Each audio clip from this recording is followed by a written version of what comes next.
comme nun koy review yaa am fàncee lu jëm ci jotaay jooju di bàyyi xel yéen ñuy seetaan ci biir réew mi ak ci bitim réew segam yéen a safoo jotaay jii di Good Morning Africa ngir ñi dëgtal leen xibaar yu leer te wóor boo leen ñi toppee dinañ leen jukkil xët yu ñu yeewoo yaatal faram fàncee lu nu mel ñu commencé ko ak ñu séqal jotaay ji Julde nuyu nañ la jumaa mubaarak naka suba si. jërëjëf waaye maam ji jumaa mubaarak to you and of course suñ beautiful viewers yi ñoo xam ne ñu ngi àndaa ñu yëg saa su ne rek si programme bi fii di leen wax ne rek amaat nañ mbégte pour dellu si fii fi beneen edition of Good Morning Africa seen interesting program stories and of course it is always good to be back on the studio. It is always good to be back on the studios. We're back with you guys outside there yéen ñu ñuy seetaan dellu si nañu ci lépp lu jëm ci lu nuy waxtaanee Amadou nuyu nañ la naka suba si jumaa mubarak. waaw jërëjëf di la wax jumaa mubarak naka noonu Julde moom tamit di ko nuyu bu baax a baax di amaat mbégte dellu ci tey ci li nga xamante ne mooy ci nga xamante ci programme bi ñu jëfati ci programme bi. jërëjëf ñi jaajëfal ko Amadou Kanté comme ni ngeen ko déggee ni mu ko fësalee ci ay kàddum ginnaaw nuyum taxawaay lu ñuy dooree tey jii dina bokk ci APRC démb xam ngeen ne ñu ngi doon def protest foofa ca fi nga xam ne mooy Johnson Sukuta Jabang highway boobu noonu ci taxawaay bu yaatu la woon DCCI ñoom tamit dina seen taxawaay ci lépp lu jëm ci li nga xam ne moom moo nekk loolu mooy li ñu eewoo ci suñu studio stories yi buñ ci jógee dinañ bàyyi xel ci newspaper review tey Point newspaper ak Fatou Network la ñu yeewoo Julde Njaay moo ñuy fësal xët yi nga xam ne ñoom la ñu yeewoo loolu mooy suñu jotaayu tey ci pàcc bu njëkk Good Morning Africa ajjuma ju nekk nu ñuy àndi ak yéen ñi dooree ak Amadou ci biir kër gi. waaw jërëjëf maam su ko defee ñu ànd ak suñ for story laata ñoo continuer. Of course, this morning, as always, we start with our studio stories, and of course, we are talking about APRC because the APRC leadership has blamed the European Union for meddling into the affairs of Gambia's politic in the wake of the party's call for the return of Jammeh. Thousands of supporters gathered to remind ECOWAS, the AU, and the UN on the agreements they had with Jammeh. More of this report by Amifai. The APRC leadership has blamed the European Union together with the Gambia Victim Center and activists for allegedly interfering into its request to demonstrate the need for the return of former President Yahya Jammeh. The party, which staged a mass procession to remind ECOWAS, the African Union, and the United Nations of their agreement with the exiled former president, confirmed receipt of police permit on the night before the event. Interim leader Fabakary Tombong Jatta told iAfrica TV that the police were under pressure by force outside the government. We must realize that there were unnecessary internal and external forces on them, pressures on government to deny us a permit as if we are half citizens of this country. He noted that the mass demonstration is triggered by the silence of the sub-regional and international bodies on the commitment they made to convince Jammeh to leave the State House after his defeat by the coalition in the 2016 presidential elections. Since he left here, we had been on engagement and dialogue with UN systems. We met Ibn Kembas, we met the UN West African coordinator, and we are saying the same things. We wrote letters to them. Now, for 3 months, we have not heard anything. We now felt that we should come out on a peaceful demonstration to deliver, this time to demand for the full implementation of the joint declaration. He assured that his party will remain law-abiding in fulfillment of its pledge to be an opposition with a different. We are a different opposition. We don't believe in violence, neither do we believe in force. We respect people's beliefs, respect them. We can disagree with them. We expect also people to disagree with us, but respect our views as citizens of this country. It is true that those type of tolerance that we can build a unified, peaceful country. However, the party secretary had warned on Wednesday that the APRC will go ahead with its planned demonstration with or without a police permit. The Thursday mass gathering by the party that ruled the country for 22 years is attributed to a command from Jammeh, who in a leaked conversation with the party expressed desire to return home as per his agreement with the ECOWAS, AU and the UN. Reporting for iAfrica TV News, I am Ami Faye. Ami Faye there reporting on the Thursday's peaceful demonstration organized by the APRC. Maam Jibi ak Julde ñu dellu ci waxtaan bi ci li nga xamante ne xawoon na démb ñu bari ñu doon wax ne ndax dina am wala du am. Finally am na ñu gis nañ li nga xamante ne noonu la demee gars yi waxoon nañ peaceful demonstration la démb nag ñu génn si bu baax ba wanewaat seen bopp si seen woote li nga xamante ne mooy pour ñu respect agreement bi nga xamante ne amoon na seen diggante former président Yaya Jammeh ak yi nga xamante ne mooy international organisation yooyu ñoom EU ECOWAS ak United Nations ñu implement li nga xamante ne mooy déclaration boobu noonu. démb yaa ngi fa woon lan nga ñu mën a indil ci li nga xamante ne mooy ci xew-xew bi lan nga ci mën a jàpp ak liñ nekk di demande ndax démb yeggee nañ AU li nga xamante ne mooy seen bataaxal bi pour ñu respecte li nga xamante ne mooy agreement bi. waaw mu nekk taxawaay bu am solo ndax dañ ne réew démocratie dafa nekk réew mu nga xam ne ku nekk da nga loi daf la may nga xeex sa àq ak yelleef. ak yelleef bi tamit xeex ko nekkul ne da nga koy def ci sa coobere bopp wala ci sa sañ-sañ da nga koy def ci loi lim la may ci loi lim mayee ñoom gis nañ ne loi moo leen may ne mun nañoo génn dox ñaxtu wane seen taxawaay ci bëgg-bëgg nangutoo yi nga xam ne njiit réew mi fi nekkoon di Jammeh te moom moo leen jiital te ñoom ba tey ci ginnaawam la ñu topp ndax am nañ cofeel ci moom te loolu li koy firndeel rek mooy boo gisee mbooloo mi génn démb te élection bi weesu 2016 ñetti pàcc la ñu xaajoon réew mi APRC amoon nañ seen cër coalition bi am seen cër GDC am seen cër dafa mel ni ba tey de wane ci péete ne li wooteeloon Yaya Jammeh yëpp démb génn nañ wane ba tey ne ñoom ñu ngi ci ginnaaw Yaya Jammeh kon loola ñu bëri waruñ ci am mbetteel ci gis mbooloo mi génn adduna bi ñu bëri ñu ngi wax ne waaw ñoom dañ am mbetteel ci di gis ba tey ji APRC buñ mun a pull out this kind of crowd in a sense of ñoom sax ñu ngi wanee ne li tax mënuñoo génnee mbooloo mooy ci guddi gi lañ door a am yëg-yëgu ne jox nañ leen pamit te mu méngoo ak loi te ñoom bëgguñu woon a xëtt sarta benn yoon loola gis nañ ne jàpp nañ ne loi moo leen ko may leneen nag ci gannaaw liñ sukkandiku di ko xeex wala di ko ñaxtu dem nañ yóbbu nañ bataaxal yi fan ko war a yóbbu muy ECOWAS EU ak ñi nga xam ne ñoom ñoo defoon nangutoo diggante Jammeh bi mu fiy jógee ak nguur gi fi nekk dinañ xaar lan mooy doon tontu yi ak lan mooy ëllëgu njeextalu ñoom seen génn ci protest bi nga xam ne la tax ñoom ñi def ko mooy ñëpp liñ doon wax mooy ne na Jammeh dellu si na Jammeh dellu si seen tisaat si soo gisee Jammeh must come back lañ doon wax ak yu jëm ci yooyu agreement bi nañ ko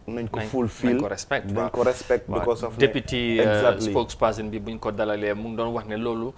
benn la ci ponk yi nga xamante ne ñu ngi ko demand mooy Jammeh mu ñëwaat waaye am na leneen li nga xamante ne bokk na ci agreement ni ndax 14 li nga xamante ne mooy points lañ d'accord on ak moom te loolu yëpp dañu am pour implement loolu bokk na ci duñ jaay alelam duñ laal kenn ñi nga xamante mooy ànd ak yooyu waaye loolu yëpp dafa mel ni sàmmuñ ko daal waaw ñàkk koo sàmm tax na tamit ñu ngi doon wax ak ki nga xam ne moom moo nekk deputy party leader bi tamit muy Rambo Jatta moom tam mu ngi doon fësal yu mel noonu di indi mandarga yu bëri yu nga xam ne depuis 2017 Jammeh jógee fi ba tey dafa am ñoom gis-gis buñ gis ne lu bëri daf fi am te du dara lu dul rey APRC wala xeex ñi nga xam ne ñoom ñoo toppoon seen ginnaaw wax na ko dem nañ ba wax ci wàllu TRRC bi mu ne gis nañ ne ñoom TRRC bi du dara lu ko tax a jóg lu dul xeex li nga xam ne moom moo nekk taxawaayu darajay APRC waaye ñoom APRC loolu mënul leen a daaneel ci benn côté kon démb buñ gisee tamit mbooloo mu mel ni génn lan mooy taxawaay bi ñu doon xaar ci ñu bëri ñu doon am gis-gis ne TRRC dammate nañ APRC ak ñaawteef yiñ fësal ne Jammeh moo ko def ba tey mu am cofeelu mbooloo mu mel ni topp ko wane nañ dañ ko bëgg loolu tamit lu jar a bàyyi xel la. bu yàggul moom Yaya Jammeh wax na Julde xaw ma ndalul bokk na ci li tax nit ñi génnee ni démba waaye fi ma bëgg a ñëw yow rek dégg nga Fabakary di ko wax am nañ ci issue permit bi li taxawoon mu dilee mu ne nguur gi ñu ngi amoon pressure internal and external pressure bokk na ci ñi nga xamante ne mooy ñu mel ni comme Victim Center xam nga ne ñu ngi doon wax ne nguur gi waruñoo jox APRC permit ak yooyu te tamit ñoom amoon nañ conscience sax Yaya Jammeh ñuy demand muy ñëpp si réew mi loolu yëpp boo ko déggee mu wax ko te ñu gis li xew dem ba lan nga ci mën a indi ci jàngat lii daal because Yankuba Koli moom mu doon wax interview with Star FM maa ngi ko déglu mu ne moom they are expecting hundreds of people foog naa ne the crowd they managed to pull out a huge crowd yesterday te ñu bari waa saying ne APRC parti bu dee la waaye démba foogoon naa ne daal luñ dégga si nit ñi plus crowd buñ fa gis dina wone ne APRC they still have supporters yeah ba léegi deyaguñ te jaame sax si audio si audio ñi xamuñ sa jul te jaame sax si audio am bi dégga na moom mu ngi wax ne APRC they are the majority ba léegi moom daal mu ngi believe ne they are the majority te démba gis nañ ne crowd bi dafari Fabakary Tombong Jatta nag mu ne internal pressure la because dëgg la gis nañ fi people like Victim Center gaa ñu ngi génn pour wax ne activiste yi di wax ne waa waruñoo jox APRC permit because you know it's not the right time for Jammeh to return pour mu dellu si fii si réew mi waaye gis nañ ne Victim Center sax tey ñu ngi leeral ne tamit ñoom dañoo protest against lu tagaay ñu jox APRC permit bi ñoom tamit dañ ko dàqaru te ñoom ñu ne tamit dañoo protest waaye lii démocratie la man gëm naa ne ku nekk am nag sa àq yelleef dañ ko war a protect APRC tamit they are Gambians they have their right to protest te léegi tamit nguur bi moo leen jox da permit so lii tamit lu jara bàyyi xel la because ñun yëpp a bokk dëkk bi yow am nga right pour nga protest soo fiilee ne dara mu ngi xew loo xam ne bugguloo ko you are a citizen you have the right it's your constitutional right to protest waaye ñoom tamit suñ fiilee ne tamit government bi lu mu def is not in their favor ñoom tamit equally they have the right so but condemn ñene yoo xam ne like you know simply because yow sa right la yow góom nga ne ñene waruñoo exercise seen right I think xam nga that is loolu dañ ko war a bàyyi xel because dëkk bi démocratie la te ñun ñoo ko bokka is only peace that will you know move this country forward so I think ne Victim Center bi dëgg la they are concerned some Gambians are also concerned but I think suñ waxee rek mun nañoo déggoo is better than ngiro ngaro bi wax fii wax fale di threaten fale di wax lele so I think ne APRC def nañ seen peaceful demonstration romana so I think léegi des na si petition bi EU waaw the end product of the petition whether the EU, ECOWAS and AU dañoo comply with the conditions of you know the APRC or not loolu tamit mun nañ koo dégga te mun nañoo am tamit APRC ñu wax ñu you know some of their you know what were the key points that they were actually demanding because am nañ fi keroog deputy spokesperson bi Dudu Jah moom waxoon na ne part of the protest is that ñoom the agreement was that duñ jaay alali Jammeh waaye gis nañ ne government bi dafa jaay alali Jammeh te xamuñ sax you know xaalis bi fan lañ ko def. kan lañ ko jaay ak naka la te loolu sax it went further yesterday ci kaddu Rambo tamit wax na ci ne moom ñoom xam nañ ñan lañ jaay alal ji gis nañ niñ ko jaay te teguñ ko ci yoon ba tudd na ay tur sax ñu nga xam ne ñu ngi liggéey ci nguur gi ñu ñëpp xam lañ te loolu yëpp ñoom jàpp nañ ne lu méngowul ak loi la leneen ci internal ak external li nga xam ne ñoom wax nañ ne mu doon nekk constraints wala difficulty pour ñoom ñu jot permit bi ñoom ñëpp ñëw nañ ci in further because tey buñ ñëwee ba ñu ne ci mbootaay adduna bi ñoom ñu ngi doon xeex pour nguur gi buñ jël li nga xam ne mooy permit bi jox ko APRC ñoom am nañ gis-gisu rek ne ki lay jox ki la abal bët moo lay woon fa ngay xoolee ñoom liñ jàpp rek mooy ñooñu segam ñoom ñooy jox nguur gi xaalis wala am na interest bu ñu am ci biir réew mi ci wàllu koom-koom loola moo tax ñoom ñi nekk di jël li nga xam ne moom moo nekk advice wala di tere nguur gi bu ñu war a def lii wala bu ñu war a def lale wala di ci xeex APRC ak yu jëm ci yooyu. waaw thank you very much su ko defee ñu ngi doon wax li nga xamante ne mooy affaire yi Victim Center ak yooyu waaye am nañ kenn seen kilifa ci line bi nañ ko dugal now of course the Gambia's Victim Center made a public stand against the granting of permit to the APRC on the course of welcoming former President Jammeh to return from exile as a respected man. The center said in a statement that Jammeh must only come back to the country he ruled for 22 years in order to face justice for gross human rights violations. Thousands of supporters, the former ruling party, carried out demonstrations to remind the ECOWAS, African Union and United Nations on the commitment they made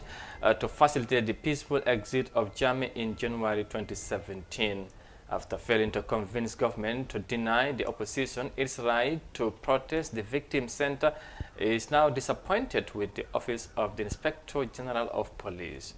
And we are now joined on the line on the program by Cherno Sirif Kijera, chairperson of the Victim Center. Mr. Kijera, if you can hear me, good morning and welcome to the program. Hello, Mr. Kijera.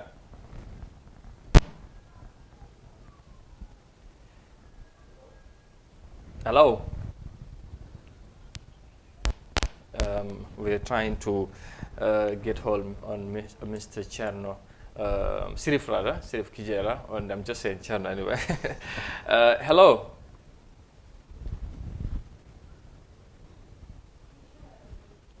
Hello, Mr. Kijera. Yes, apparently the technicians are working on to get Sirif Kijera on the line, the chairperson of the Victim Center, to gauge his reaction on the APRC's demonstration yesterday. What is their reaction to that and their position, probably next move as well. But you know, it looks like he's not, you know, we are hearing him on the line, so some issues there. Yeah, maam balaa muy ñëw xam naa bu ñëwee nañ waxtaan ak moom ci li nga xamante ne mooy ci ñoom seen réaction naka lañ gisee yëf yi ak lan mooy seen taxawaay léegi ak lan lañ bëgg a def waaye dafa mel ni suñ gars yi ñu ngi ba léegi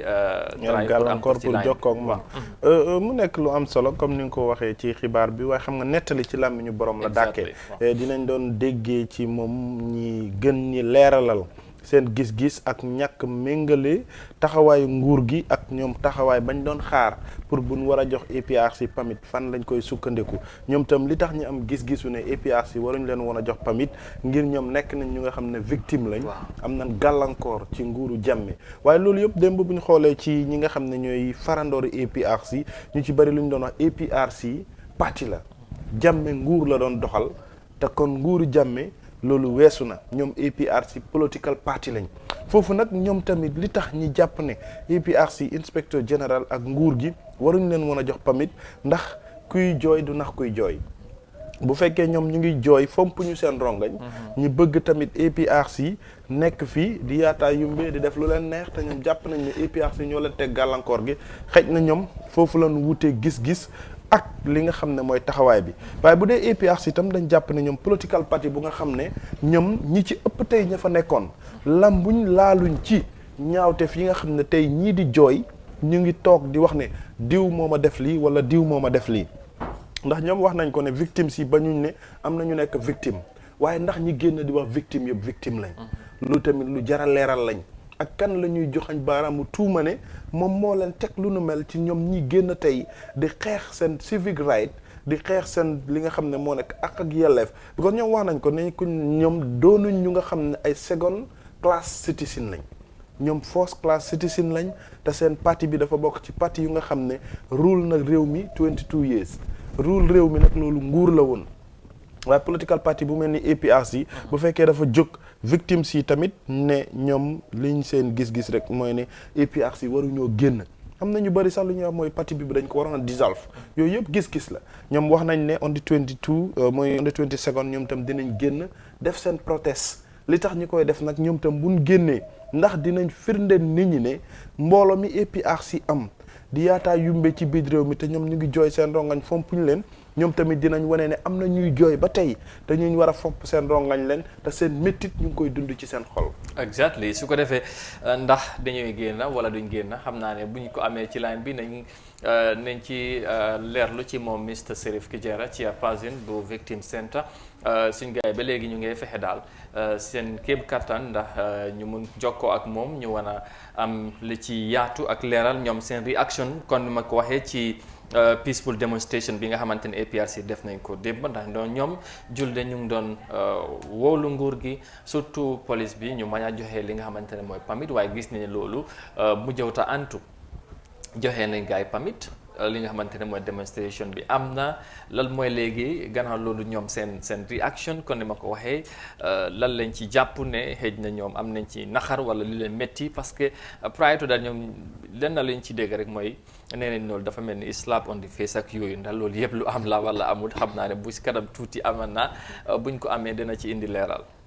waaw comme victim center since day one ñoom seen position bi moo nekk ne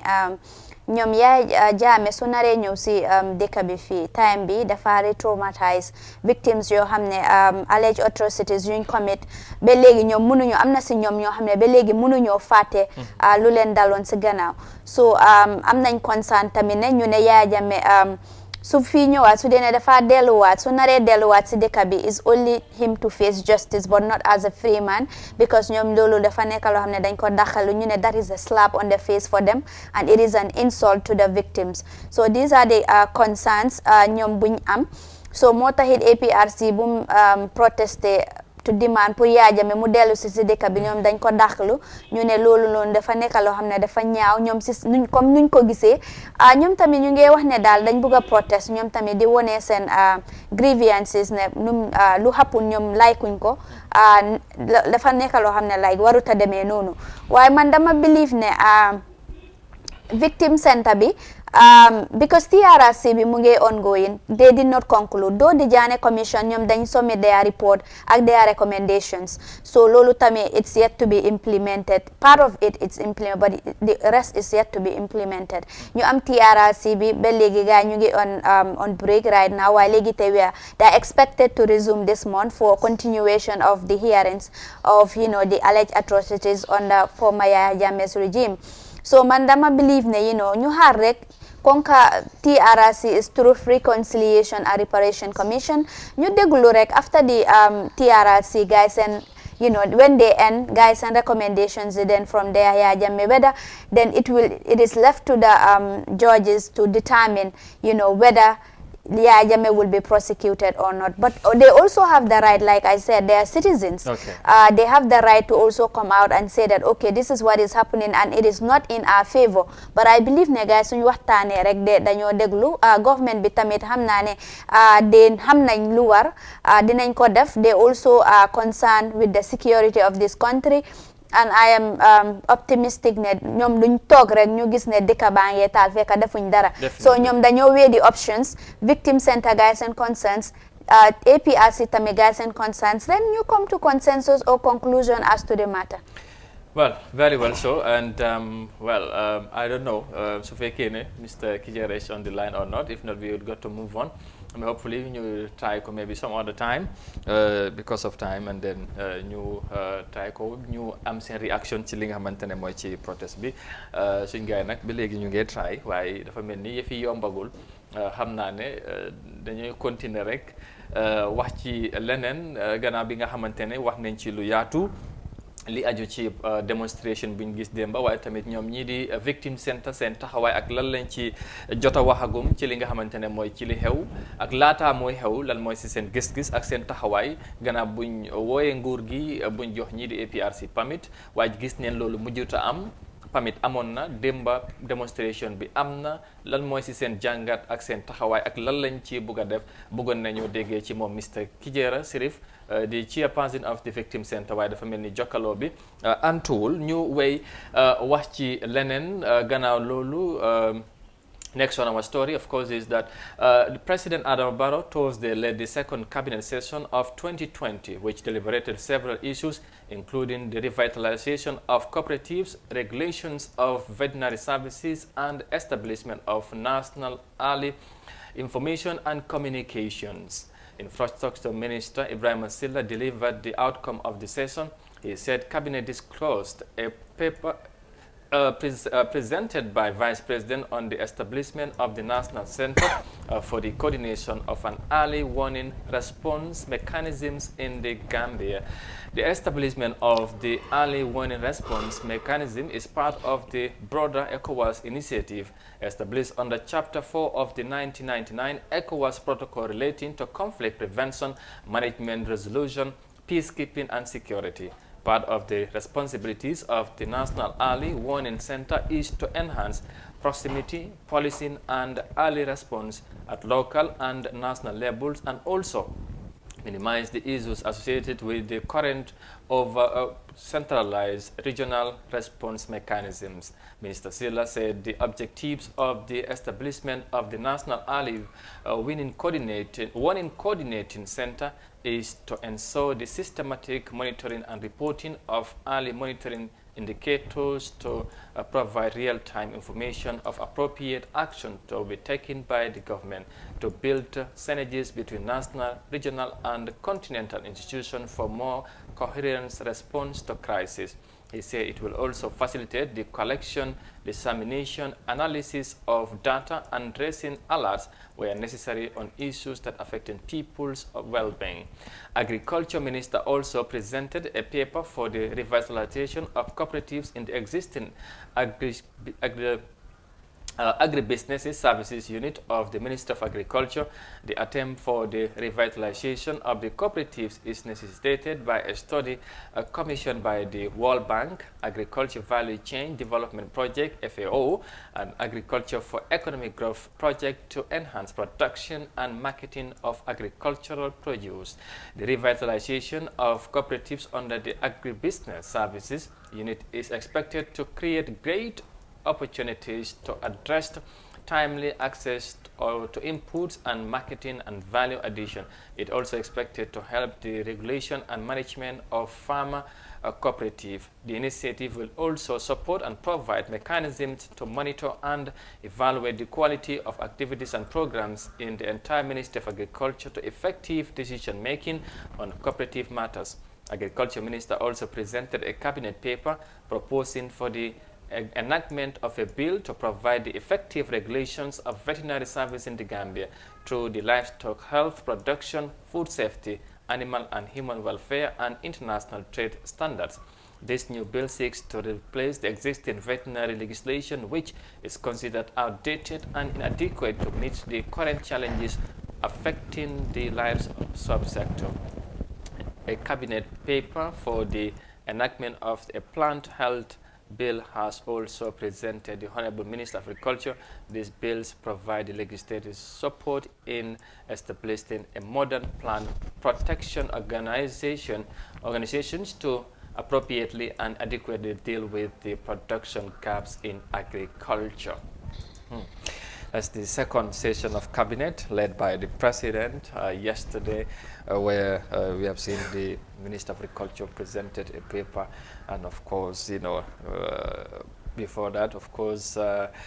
we also have seen, another one where they have discussed some important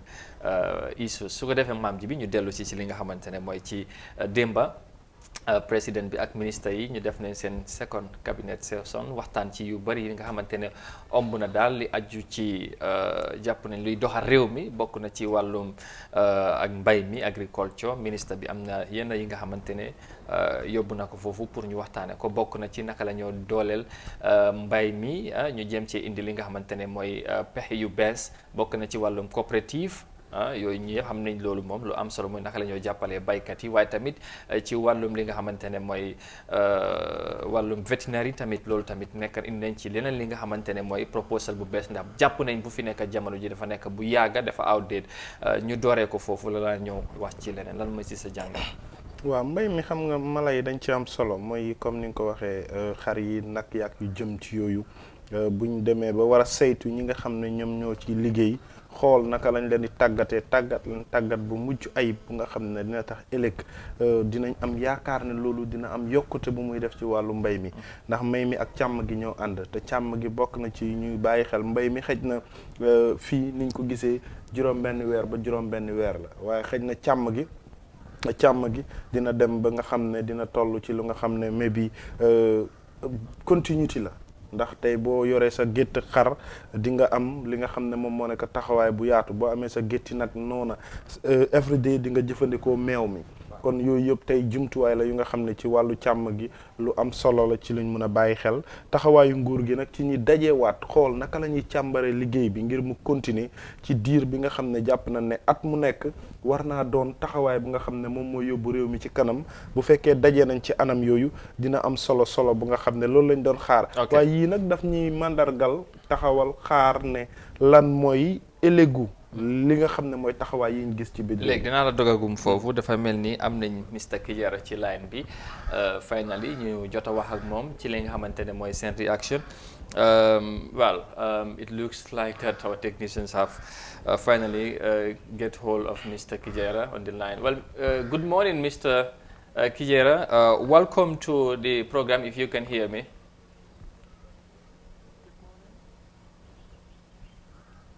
Hello.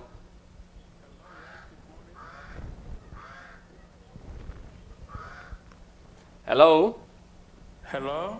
Yeah, thank you very much, Mr. Kijera, and we are happy to have you on the line. And sorry for the delay; it was due to some technical issues. Just to come through, of course, on the main issue here. Yesterday, as you may know, of course, APRC held a peaceful demonstration. But prior to that, we understand you raised some concerns with regards to that, and of course, the issue of permit also to APRC. And now, finally, despite all your concerns, yes, hello. Hello. Yes. Yes. Can you hear me? Yeah, I can hear you. Okay. I was just saying, what's your reactions to the APRC's peaceful demonstrations yesterday after you had earlier raised some concern about their demonstration, and also you had concern about government issuing them a permit? What can you tell us about that? Well, it is quite disappointing and extremely sad for the teams. We're quite disappointed, actually, but it is not a surprise also that when you have enablers and Yahya Jammeh's loyalists in the system, that is what you expect from the government. Yeah, if you say it, you are not surprised, but after all, you went on to call on the government not to issue a permit, and then also raising your concerns. What are you trying to say about that? After knowing that you have also saying or told the government not to issue a permit to the APRC. Well, I think it's much of a political decision rather than that of a decision coming from the IGP, because up until the end of the working hours, APRC hasn't been issued with a permit. And we understand that they have been denied a permit, but up to the late hours in the evening, we learned that APRC were granted a permit. So this was basically a political lobbying from the authorities in the government. So it is rather disappointing. This is why I'm saying that it is not a surprise, because when you have enablers and Yahya Jammeh lobbyists in the system, this is what you expect from the government. This is why we are saying that institutional reform hasn't been quite methodical as it's supposed to be. You still have enablers and perpetrators in the system. So this is the kind of decision you expect from the government.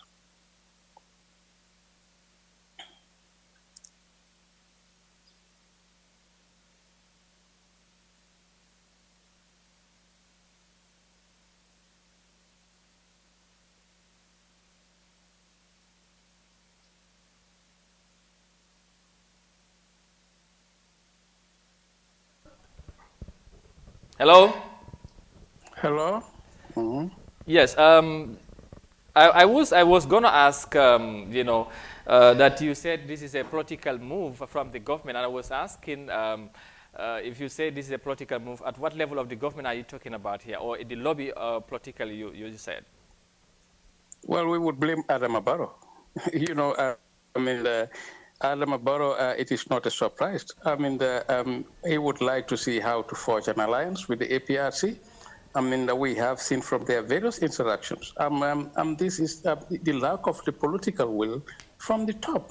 I don't think any, a reasonable person would have, giving a permit to APRC to protest. After all that we have heard from the TRRC, the allegations of, the gross human rights violations, that have been committed by Yahya Jammeh and his, courts. So this is what kind of decision you expect. It is quite disappointing. It shouldn't have, been granted to APRC to protest because it is a slap on the face of the victims. It is an insult to the victims. It is a complete sabotage to the whole, the process of the Truth Commission. So it defeats the objective of the entire transitional justice agenda. Mr. Kijera, we understand that you are also planning to stage a protest. Tell us more about this protest. Yeah, on Monday, the Victim Center will be holding a press conference at the Victim Center. That will be at 11 o'clock on Monday, the 20th of January. Also, we'll be having a demonstration on Thursday, the 20th of January. We have already applied for a permit. So we are looking forward to mobilize the victims and the entire general public, the Gambian people, to come out in their large numbers to express our concerns to the government. Okay, recently we also heard that you said you are receiving threats from the APRC. How far have you gone with that? Are they still threatening you? Well, I've forwarded the audio. I've just forwarded one audio to the IGP and his deputies. Today we are looking forward to go to the police headquarters to make a formal complaint. The threat is not just limited to Sheriff Kijera. It's for the entire victim center, the staff, and the entire report. Because knowing the record of APRC, their torture and all their, clandestine operations with regards to the allegations and testimonies that are coming out from the TRRC testimonies, APRC is much rather the same, outfit. So we would never trust them, and we are not taking this lightly. Okay, thank you so much. Thank you very much, Mr. Sirif Kijera there, the chairperson of the Victim Center, speaking to us. Thank you for your time, sir. Well, finally, mujjee nañ ko am maam ji bi dégg nga li mu wax julde seen réaction quickly rek ci loolu. waaw defe naa ne moom leeral na comme li ñu ko doon waxee nettali ci làmmiñu borom la gis-gisam mooy ne moom yaakaarutoon ne lii dina am ndax li ëpp ci lim jàpp ne mooy li am mooy ñenn ci jege ñaale président Adama Barrow ak liñ sukkandiku ci taxawaay gis-gis bi rek mooy politique moo nekk ci ginnaaw yëf yi ndax ci juróom-ñetti waxtu yi jëm ci kaw lañ dégg ne joxe nañ permit bi te démb am na ñu doon fësal seen kàddu ne bu jàmmee dellusee ñoom dinañ support président Adama Barrow. kon loolu dina dëggal waxi président bi moom moo nekk ci gannaawam su ko defee julde political move la wax de. Yeah, président Barrow dafa bëgg alliance ak. Yeah, anyway, that is Mr. Kijera alleging there that it is a political move by, of course, President Adama Barrow, despite concerns ñoom yuñ raised to say that APRC waruñoo protest. Wax na tamit ne ñoom dañoo stage a peaceful protest on the 23rd of this month. 23rd. This month to demand for the return of, to demand also that, what the president, to demand the protest of, what the government did, and also to say that they are not happy with the move. Te wax na tamit sànni na kàddu am tamit si recent threat by the APRC. Moom wax na ne file na a complaint. Moom tamit mu ngi follow up to that to see that, they are not taking it lightly, and he will make sure that they do all they can to address this issue. Thank you. Thank you very much. We'll keep following that development, and whatever happens, we'll all, then of course we'll get to inform you accordingly. We'll just quickly move on because of time to the next item of this program. Of course, we are talking about the GCCI and partners launch 14th edition of annual trade fair. Gambia Chamber of Commerce and Industry, GCCI, and partners on Tuesday launched the 14th edition of the annual trade fair Gambia International, which is scheduled from the 21st March to 12 April 2020 The theme for this year's edition is GCC 2020 Partner to Progress. The annual trade fair seeks to promote and support young entrepreneurs in their entrepreneurial journey. It is also seeks to ensure ease to access to market, create networking opportunities and visibility for small and medium enterprises and entrepreneurs. The chairman of the trade fair, Bajar Jabi, said GCI have rolled out many projects to support women and youth in their bid to achieve their goals and aspirations. We have also trained over 200 youth on start and improve your business models across the country. Mr. Jabi said GCCI continues to actively pursue its commitment in promoting youth involvement and engagement through partnership with YEP,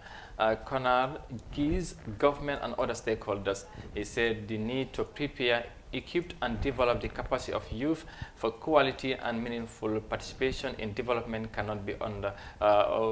underestimated or ever emphasized, whatever. All right, so GCCI maam ji bi seen 14th edition bi ñu ngi ko waajal fu mu nekk nii nag di ba woo daje nañ ak taskat xibaar yi di wax ñoom ren lan lañ nar a indi ak tamit lan mooy jubluwaay bi jàppale ndaw yi yëngu ci wàllu entrepreneur ak tamit jigéen yi dooleel leen waaye tamit fexe ñu am naka la ñoo am lekkaloo ak ñeneen pour ñu mun a am yaatal seen business yi nga xamante loolu la ñoo yëngu. waaw bu mu nekk lu ñuy wax nii rek te buñ koy jëfee itam bu fekkee téeméer la juróom fukk yi yëpp mu nekk ñu nga xam ne xej na am nañ sax luñ mun a suturale seen bopp wala mën nañoo fajal seen bopp seen soxla nga ñëwaat ne ñooñu da nga leen yokk am na ñu nga xam ne ñu ngi toog ci biti ñooñu ñoo gën a soxla ndimbal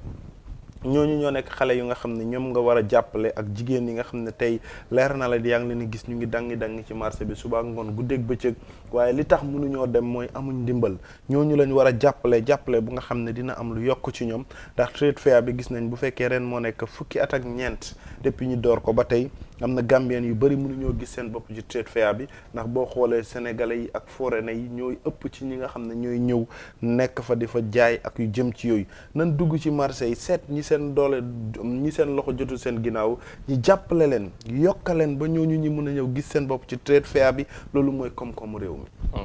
Julde? Trade fair bi daal dafa am solo because dëgg la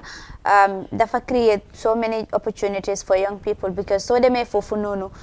yaa ngi network, not only network but yaa ngi am visibility because ñu fa dem ñu ngi gis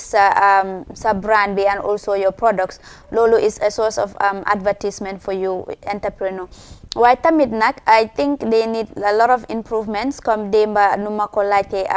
the trade fair guidance CEO bi nu mu ko waxee ne there is a need to decentralize the trade fair because over the years si stadium bi rek lañ ko dee am but léegi war nañ ko am fu nekk loo xam ne like Farafenni, Soma, Basse, you know all these major towns soo gisee ñoom tamit entrepreneurs yu fa nekk mën nañoo get involved ñoom tamit ñu gis seen bopp as part of the country and not just you know a Banjul thing waaye moom lu ñu assure moo nekk ne Alieu Seck moo nekk the CEO of GCCI moom dafa wax ne before the end of this year they will make sure ne ñu decentralize lii bi ñu yóbbu ko Basse trade fair trade fair bi pour ñooñu tamit mun a gis seen bopp si affaire yi so dafa important trop pour youngsters yi tamit ñu get involved in this kind of things but of course raise nañ ñu fa nekk vendors yi they raise so many issues like when it comes to the stalls you know when it comes to security issues when it comes to hygiene particularly on the toilet dañ raise issues why as stakeholders si foofu noonu they assured these vendors that they will do all that is possible to ensure that ñoom they catered for their needs so the trade fair daal nañ gis rek and hopefully we will have the executive the CEO of the GCCI here to tell us more about the 14th edition of the trade fair. We hope so, absolutely. That would be good to have them here so we can discuss more of it. Thank you very much Julde jërëjëf maam su ko defee loolu moo jeexal suñu studio stories yi delloo la lenga bi su ko defee ñu wéy wax ci leneen jërëjëf sant ngërëm da koy ñaal jaajëfal ko ci noonu la ñuy continuer dugg ci ponk bi nga xam ne mooy jeexal suñu jotaay Good Morning Africa muy newspaper review gàcce ngaalaamal ñi ko dooleel muy waa Star GSM loo leen bëgg ci mobile accessories boo leen demee fekk leen ci seen makaan ñu ngi ci Tabokoto opposite OJ Johnson dinañ leen ko yombal seen number téléphone yaa ngi noonu ci screen bi jokkoo leen ak ñoom rek ñu faj seen aajo bàkk bi léegi-léegi njeextalam moo ñuy dugal ci xët yu nu mel Julde Njaay mooy yaatal faram-fàcceelu nu mel.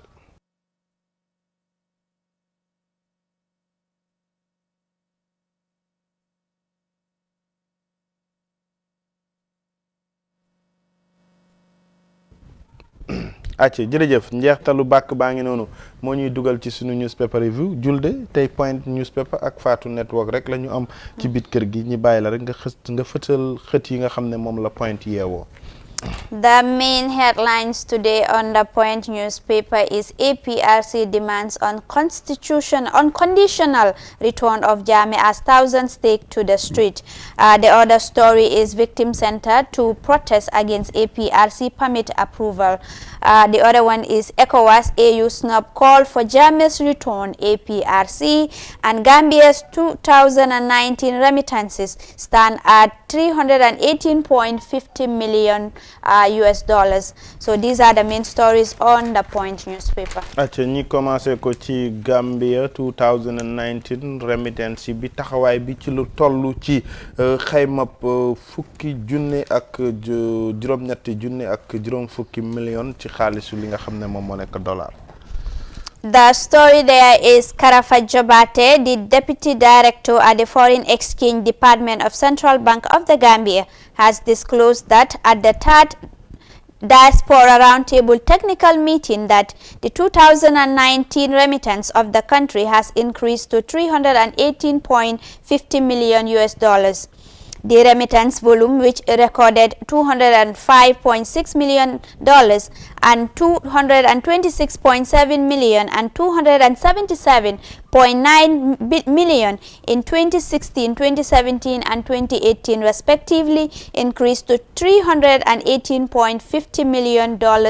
in 2019. He told the conference. He further indicated that private remittances continue to improve considerably over the past half of decade. Deputy Director Jobate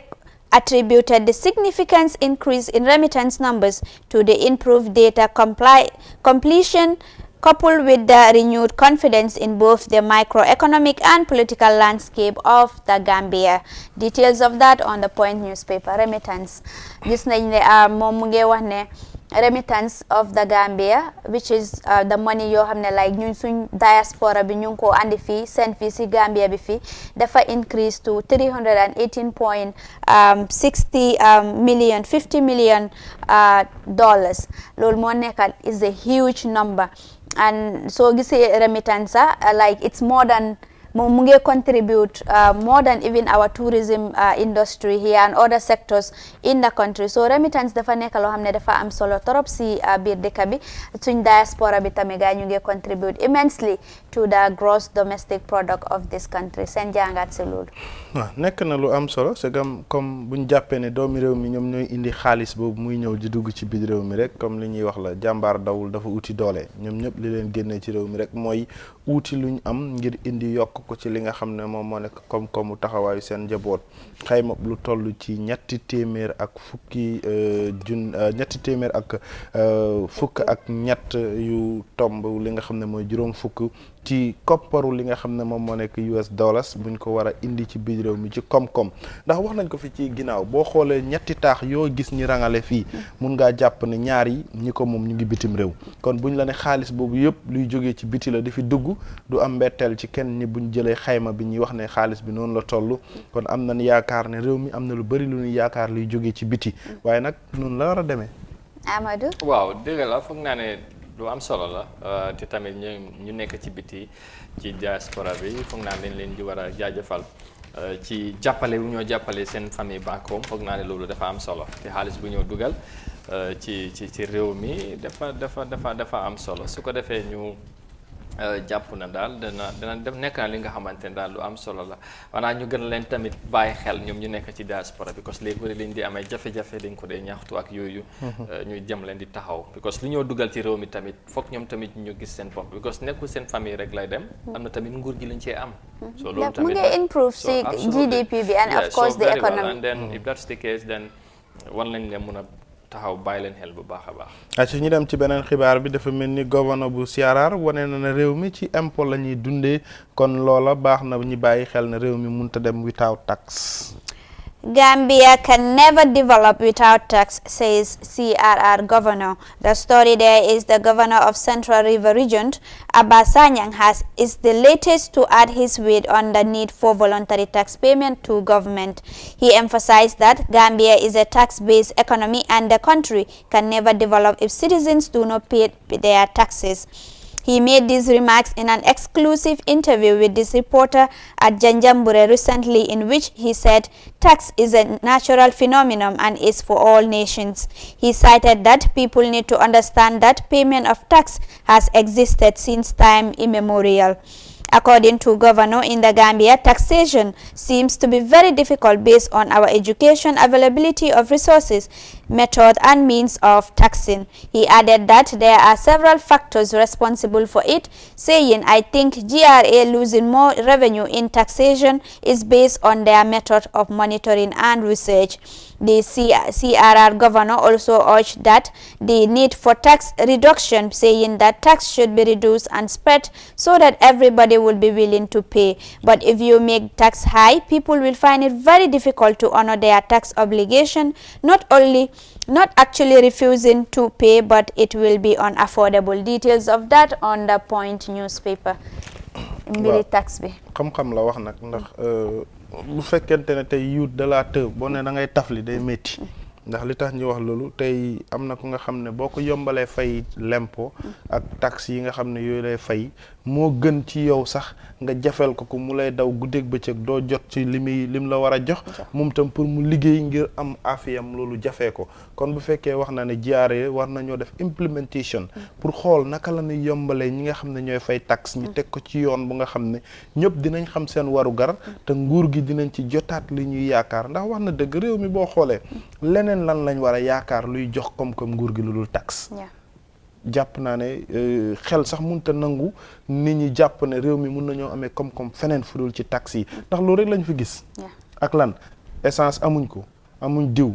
usine buy defar li nga xam ne moom moo nekk Lancet sax booy ne tey nguur gi ñoo ko moom nekku fi kon fan lañ mën a amee koom-koom fu dul ci taxes yi loolu mu ngi noonu daal. so Amadou yow sa jàngat wax na wax bi daal maam ji bi kon ni mu ko waxee mun naa loolu nañ ko dégg nañ ko ci fekk si rek di wax ne lu mu wax loolu la xanaa kay di wax rek ne tamit GRA ñu gën a yaatal liggéey bi am di mécanisme yu bees ñu ngi indi 21st century am na yu bëri lu ñu war a mun a def ba mun a am taxe wala fayeeku taxe ci nu mu gën a yombee waaye tamit ci nu mu gën a gaawee because nekkul tamit bu affaire yi comme maam ni ko boo ko yéegalee ak yooyu jafe-jafe rek la indi waaye ñoom duñ ko bëgg a tamit duñ ko am te moom gox bu mu nekkee CRR moom ñun xam nañ ci dara affaire yi moom def yombut affaire la de te I think there is also a need to digitalize the system because so defee loolu it's easy to track mun ngaa track who is actually paying and who is not paying but nii dafa nekk loo xam ne dafa jafe torop te lu mu wax tamit ne tax bi dañ ko there is a need pour ñu wàññi ko dafa expensive torop gis nga wàññi ko rek mooy saafara fii noo ko digitalise fingerprint mu ngi fi am pour passeport ak ID card ak ba léegi nit ñaa ngi smogul di def li ñu bëgg a def yooyu du saafara bi mooy wàññil ko ñi ko soxla ñi yomb pour ñu jot ko yow nga jotaat koom-koom bi nga ci soxla rek mooy saafara si ñu dem ci beneen bi Henry Gomez moom gaaral na ay kaddum political advisor bu président Adama Barrow mu ne special advisor to President Adama Barrow political de special advisor to President Adama Barrow sorry Sha. The story there is Henry Gomez. President Barrow is defending what is his. The story is one of the President Adama Barrow's top advisors has said that Mr. Barrow is defending what belongs to him by continuing as President of the Gambia for 5 years as per the teachings of the country's constitution.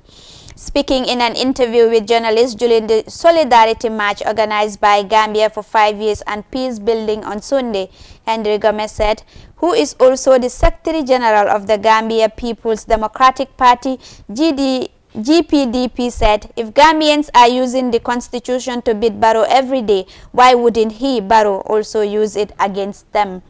Barrow, Gambia for 5 years and Peace Building organized the march to show solidarity to President Barrow in support of him to stay in power for 5 years, just less than a month after a pressure group called 3 Years Jotna also held a protest asking Mr. Barrow to step down at the end of the 3 years as agreed with the coalition 2016 leaders. Were Gambians not there when we were talking about the 3 years and all of them knew that the constitution says 5 years? Why didn't we stand at that time and challenge it? Why now? He asked. Details of that on the Point newspaper. He said President Barrow is defending what is his. Te wahna tamisi kado ambi wahna ne 2016 ñoom politicians si buñ toogee ñu ne waa Barrow dafa serve only 3 years ñetti at Gambians si xam nañ ne constitution bi lu mu wax moo nekk 5 years lu tax Gambians si waxuñ ne loolu is not something that is not they are going to go by but ñu xaar ba léegi ñoom ñu nangu ko léegi ñu ngi wax président Barrow mu wàcca. waaw man nag waxam bi du tey laa ko dégg ndax maa ngi fàttaliku 2017 benn jàkkaarloo moo amoon Zos ak Siteu c'est rek naka Westfield Monument mu ne na rupuj pucc moom moo ko wax mu ne na rupuj pucc Adama Barrow boo leen ko fi nekkalee mu nekkal leen loolu lay dëggal rek ne moom mu ngi ci ginnaaw Adama